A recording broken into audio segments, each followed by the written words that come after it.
Salute to all the diehards. This is Diehard Giants Live, and I am your host. I am Jarrell on IG and Twitter. Well, people, we got. Well, I guess I don't want to say that we got what we asked for, but yeah, we kind of knew this day was happening. Head coach Brian Dable got fired. We'll talk about the game first. But salute to everybody for joining me. Salute to Wonder Woman Dwayne. Hold on, Dwayne was first. Wonder Woman just popped in. Salute Wonder Woman. Kareem, what up, Kareem? My guys, so my regular people's here. So salute, family. Steph was supposed to join me, but she might have fell asleep during the next game. I'll talk to her tomorrow. See what actually happened. But yeah, salute to the Knicks for another win. But we're here to talk about the Giants. Let's talk about the game first. Because I know everybody want to talk about Dable and Shane going forward, but let's talk about the game real quick. The Giants went up to Chicago. In a snowy game, our first snow game of the year, with the Chicago, and lost 24-20. We was winning pretty much the whole game, and kind of gagged it again in the fourth quarter. So I don't know. We'll talk about everything. Let me get the stats up. Bears scored 14 points on us to our 3. This actually happened obviously after our future franchise quarterback or present franchise quarterback Jackson Dart got hurt with a concussion in the fourth quarter. A lot of people do blame Dable for having to design quarterback runs. I don't really put that all on Brian Dable. I know he calls the plays, but as a player, Jackson Dart needs to learn how to protect himself, regardless of what play is called. It's up to him to actually go down and actually slide.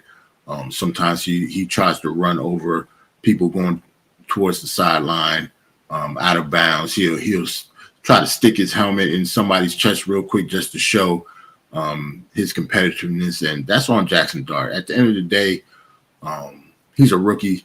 I expect him to be better at that as he matures. And plus, this is the NFL. Jackson Dart is, he's not a smallish man. He's a quarterback, but he's 6'2", 225. He's big for an average sized man, but in the NFL, he'll get folded every time he tries to run the ball like that. At least the defense is going to try to. So, he just got to be safe. That's a player thing. I do expect the next coach that comes in to preach safety with Jackson Dart. But at the end of the day, coaches always just have to preach stuff like that. They can coach it, but it's up to Jackson Dart to actually do it. That's on him. Just with any other player. That's on them to protect themselves. Brian Dable can't slide for you, Jackson. So I put that on him. Let's go to the stats real quick. Jackson Dart, man.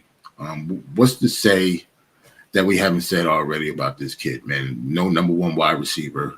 Some people will argue that Slayton isn't even a solid number 2. Hey, we got Steph in the plays. You good, Steph? You can pop on now. Steph, hey, I thought the Knicks was watching you. That's why I even told everybody, like, Steph was supposed to join me, but she might have fell asleep, and that's understandable because we're doing a later start time. Audio issues since I got on my little office headphones tonight. So. Okay.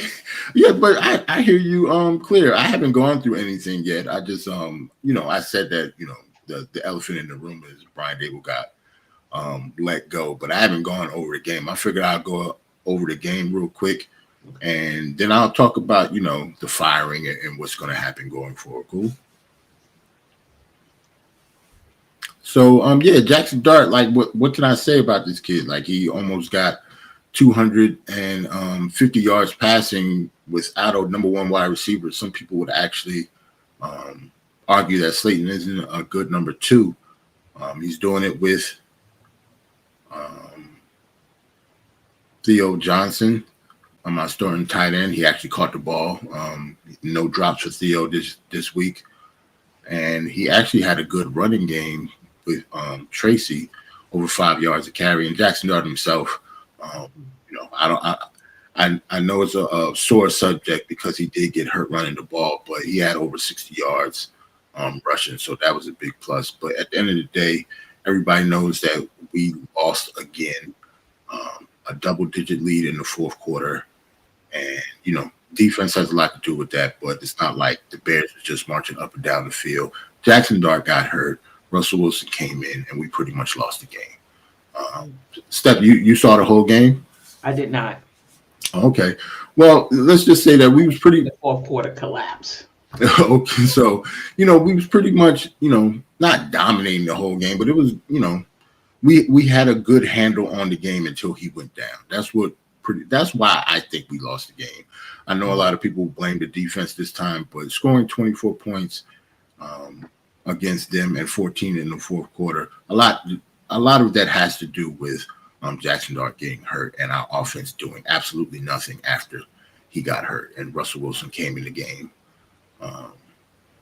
That's all I really have about the game. I know a lot of people want to talk about the firing, so we can get into that. So hold on one second. Yeah, man. Yes. On Sunday, this was tweeted out on Monday. Yesterday, the Giants' fourth blown double-digit lead of the season, week 2, 5, 7, and this past week, week 10. We all had double-digit leads in the fourth quarter, and our head coach, as a head coach, you can't go through that. He already had a bad record other than that type of stat going against him, but you can't just give away football games like that. Some of it didn't have to do with the offense. Some of it didn't have to do with the defense. It's just we didn't learn how to lose, it seemed like, other than trying to learn how to win. Like I don't know how a lot of fans see it, but I see it as both parties being wrong in this situation when it comes to the front office, the organization, and the coaching staff. I know you wasn't shocked that Dable got let go, Steph. I wasn't shocked. And listen, you said some of these double-digit loss wasn't on the offense, wasn't on the defense. I don't know if every one of them was on the coach either, but the coach is the one that takes the fall for it. And to your point, there was other issues with Dable even without the blown leads in the fourth quarter. I was surprised that the Giants did it because they usually wait until the off season. So it could be that I'm not sure what's going on with the owner, right? Remember he has cancer and he's dealing with that. And so maybe somebody else is calling the shots and they're not as patient. Patient is not the right word. Like they didn't want to wait. Maybe the owner would have waited until the off season. But either way, I just felt like his time was up. Whether it was in the middle of the season, at the end of the season, I felt like his time was up. Yeah, I'm definitely going to talk about all of that because I got some reports that I heard and some of them that I read on Twitter and on the New York Post from Paul Schwartz. Salute the Wonder Woman. I'm not sure how I feel about Shane is going to hire the next coach. Yeah, I think I've made my stance clear that I wanted both of them gone, mainly Shane, because to me, you can't just fire your head coach and not look into your general manager. I don't think he's been that successful building this roster. But first, before we get to Joe Shane, I just want to get off Brian Dable real quick because this is his record since he's been the head coach. Yeah, obviously, he won Coach of the Year his first year with not this roster, but the roster that they inherited pretty much. 9-7-1, and after that, everything pretty much fell off a cliff. He ended up with 20-40-1. So yeah, if you lose twice as many games as you win in 4 years, it really doesn't matter what the stipulations are. You probably should lose your job. Or even if you didn't deserve it, you can't be shocked that you lost it. Let's just say that. Right. So, Yeah, this probably might be a little hard to read, but let's see if I can get it. I can't blow it up. But yeah, like to me, firing your head coach and not your GM. This is the fourth time that this has happened to this regime since Tom Coughlin has got fired. Um, well, no, I'm sorry, the third time. But yeah, he fired him in 2015 and retained Reese. Mhm. Um, hired McAdoo, and both of them got fired 2 years later. Then he hired. That's when he hired Gettleman and Pat Shermer. Just to fire Pat Shermer 2 years later and kept Gettleman, and then that's when Mhm. they hired Joe Judge and then fired both of them 2 years later. And that's when we got the new regime that we got now with Brian Dable and Joe Shane. To me, that is like seem like the track record should show them that this doesn't work. You can't just fire your head coach and expect your general manager um, to just hire another coach and everything is supposed to be all gravy. Like a lot of teams or a lot of head coaches, I should say, wouldn't even want to take this job because, like, when you have to fire your head coach, a lot of people would think that Joe Shane is pretty much a lame duck general manager right now. He only has 1 year left of his contract, so Mhm. to me, you either going to fire him or extend him. Right. Because I don't see a head coach coming in here saying that I want this team to be led by Joe Shane, and Right. if he only has 1 year under his contract left. Yeah. Um, so it's kind of weird. It's a weird situation. Salute to Paul Shorts from the New York Post. Mm. He actually said co-owners. He wrote an article in the New York Post saying that co-owners Merritt and Tish spoke on the phone Monday morning and Okay. decided to pretty much fire Dable. This wasn't a Joe Shane decision. Um, he made it. If you actually read the article, he made it seem like Joe Shane didn't have anything to do with this at all. So because of that, he thinks that ownership is the ones that's really going to hire the head coach, Mm. and then the head coach would pick his general manager. Wow.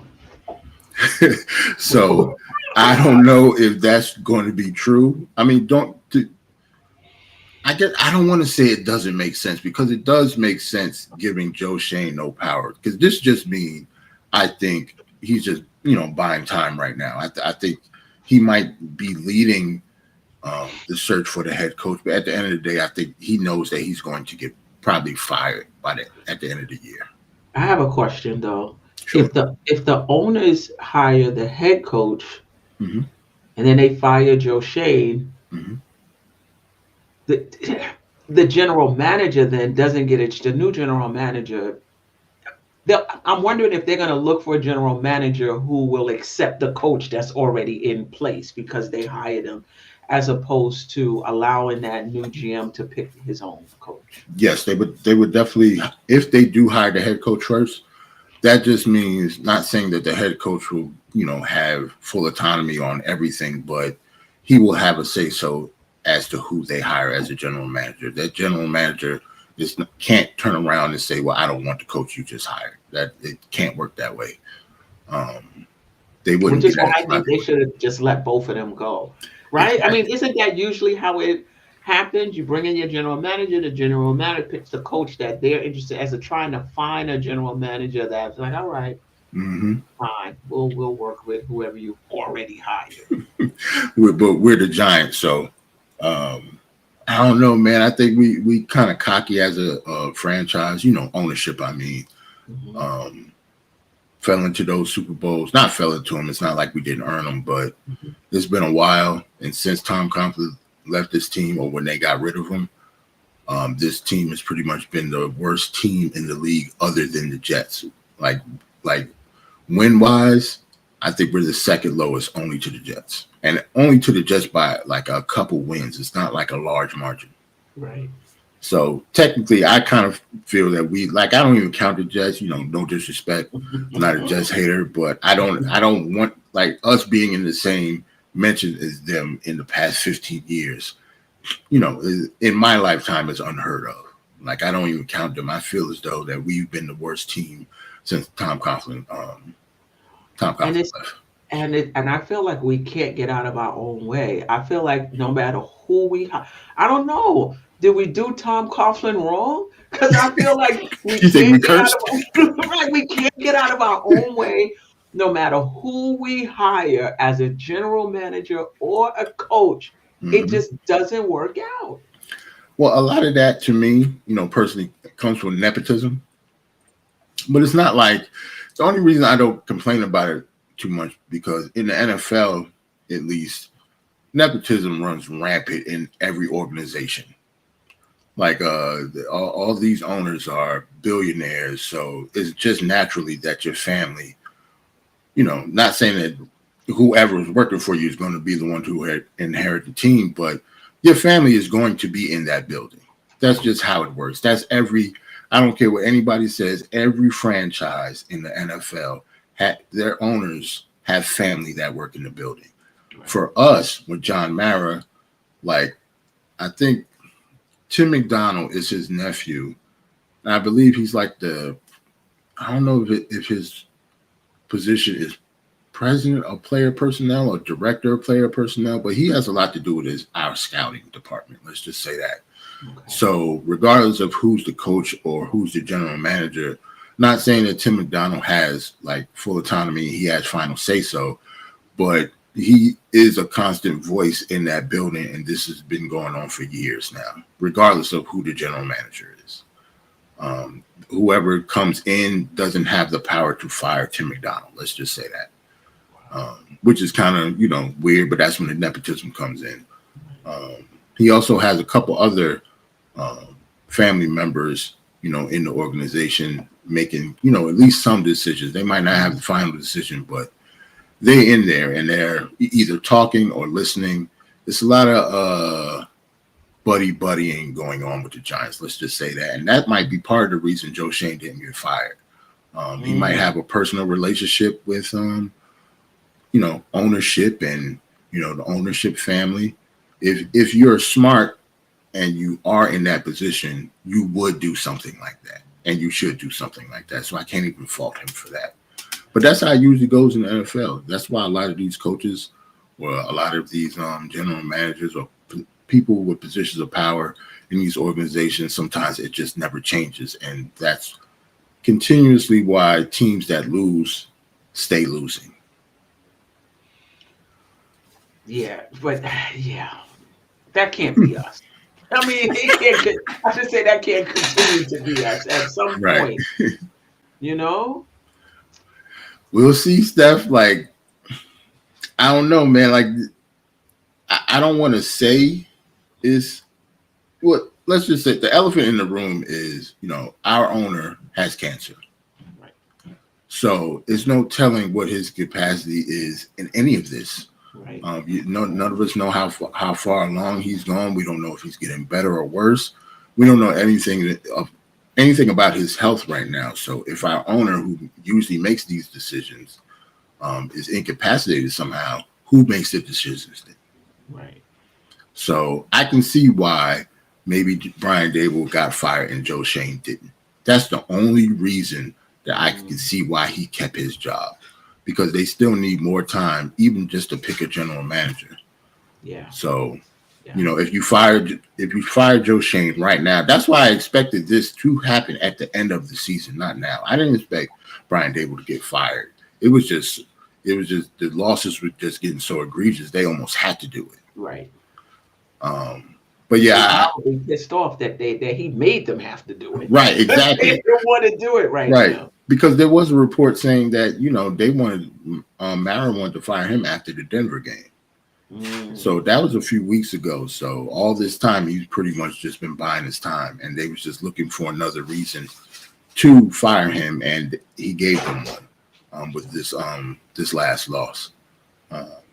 So there's no telling where we're gonna go with this, man. I know a lot of people are, putting out names. I think it's way too early to say who the new head coach is going to be and what type of power that new head coach is going to have. Because say they pick just real quick, say if they pick like another a young hot offensive coordinator, Clint Kubiak from Seattle. His name is being mentioned now. He's never been a head coach. You're not going to give him the power to choose his GM. That doesn't really make sense to me. Right. But say if they get somebody like Mike McCarthy. Mike McCarthy might come in and say, I did this and this and this. I have a Super Bowl ring. I would like to, head up in the decision of picking our new general manager.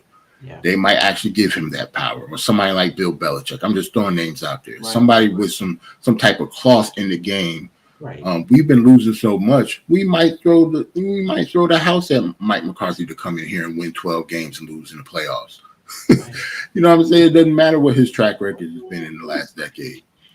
So, that's the bad news when it comes to us. I think this is going to be a destination job just because Jackson Dart is here. Right. But as long as Joe Schoen is in power, I don't see any head coach worth a damn would want to come to this team when his boss could be on his way out, and both of you are just going to get fired in 2 years, just like our history showed. Right. Unless when the owners hire him, there's assurances that, they're going to do everything possible to ensure that the next head coach, the next general manager, keeps him on. Right. And that's the only way. Yeah. So that's the type of predicament we're in right now, man. Next week we play the Packers, led by newly appointed interim coach Mike Kafka, who has gone on multiple head coaching interviews in the past couple seasons. Some of them we actually blocked, like we wanted him that bad. I'm personally, I didn't know why it was like that, but I guess Joe Schoen sees something in Mike Kafka, man. Ultimately, I don't think he's going to be the head coach of this team, but this is dress rehearsal, I guess, or his interview process is going to be for the next 7 games. That's why I was so shocked about this firing. We still got like 7 games to play. Right. That's damn near half a season. Like, don't get me wrong, we over half, and it's been a long season so far, but the season ain't gonna end almost until like around Christmas, New Year's. Like, we got a long way to go. Right. And Mike Kafka is going to be the head of that. I don't see a bright future for him as a head coach, but we'll see. You never know. We got two wins now. You see on the screen, points have went down a little bit. Our yards has actually been up because Jackson Dart is Jackson Dart. Our defense is still one of the bottom 5 in the league. Unless people start getting healthy, I don't see that changing. We play the Packers. They're 5-3-1. They have one of the best defenses in the league. Their offense is taking a step back in the past couple of weeks, but their defense is top notch. Like 7th against and 5th yards against. They are really, really good. And matter of fact, the defensive coordinator, Jeff Hanley, I think he was the head coach of Boston College a couple years ago. He's the defensive coordinator there now. He's actually on the list of one of the guys that might actually be a head coach here. Oh, wow. Because he had Boston College ties. Anybody that had Boston College ties will be linked to the Giants just because of ownership and stuff like that. Right. Kareem said, we can't let Russell start again. He called him, I don't remember last year, he didn't even say Russ. He said Russell. He gave him the whole government. Russell Wilson, man. Yeah, Russell Wilson looked terrible. Jameis Winston, to me, should be our starting quarterback, but that's a decision for Mike Kafka. I don't know why Russell Wilson is still on this team, to be honest. I guess it is a good another good leader for Jackson Dart in the quarterback room, but I think Russell Wilson is pretty much done playing. Like, I think he should become a coach soon. I don't know where his heart is really, but I don't think, like, he came into the game. Steph, you say you didn't see it in the fourth quarter. He came in the game. He didn't look like he played quarterback in a couple of years. Like he looked like he was just coming off the couch, and he was our starting quarterback for the first 4 weeks this year. So he looked bad, man. Yeah, that's about it, Steph. You got any last word? This is gonna be a short show. Like our head coach got fired. What's to talk about? Yeah. Dart is definitely out this upcoming week. They haven't said that yet because it's early. They're not going to. If that happens, they're not going to announce that until maybe like Friday or Saturday or something. Just because teams can't, or teams won't have to, account for him or whatever. But Right. yeah, it looked bad, man. It was the 4th time that he got checked for a concussion, and this time it actually stuck. Like he didn't pass the test, so it was a long time coming, and maybe his ass could slide next time. That's up to him, man. Like coaches can't make him slide. They can preach it all day long, but that's up to Jackson Dart. Like a lot of people blame Brian Dable for the play calling and stuff. I don't care if I call 1,000 quarterback draws. It's up to him to get down and not get hit. Right. Now he's supposed to protect himself. That's a player safety issue. Sometimes you have to, protect yourself. That was an issue with him coming in. Word. Coming in, I know it's like Kareem up here a while. He said, "I'd rather have Sierra start." Don't say that, man. You got, you got to give Russ at least a little respect. But yeah, that's funny though. Rather have Sierra start for us, man. Like, where is Jameis? I want Jameis Winston. Not saying that we're gonna win games with Jameis, but it'll at least be, more entertaining. Let's just say that. Russ just looked old and he's scared to get hit. And he don't know what he's doing. So Steph, what you got going on? You doing the show with Jeff tomorrow? Tomorrow, 12:30, we'll do the recap and reaction show tomorrow and Thursday, right? Because we have back-to-back. We play tomorrow night too? We play Orlando tomorrow night. Oh, okay. Okay, yeah. So back-to-back nights for the Knicks. Back-to-back for the Knicks. Jeff and Steph, around what time? 12:30? 12:30 p.m. Wednesday and Thursday. Okay. And then, of course, the weekly show, 9 p.m. Thursday. Yep, I will be there. So y'all can catch Steph the next 2 days at 12:30 and catch me on her show on Dope Soul Thursday at 9 o'clock. Salute to everybody that popped up. Dwayne, Wonder Woman, Kareem, it's always good to talk to y'all every week. And see you next week. Go Giants. Peace. Go Giants.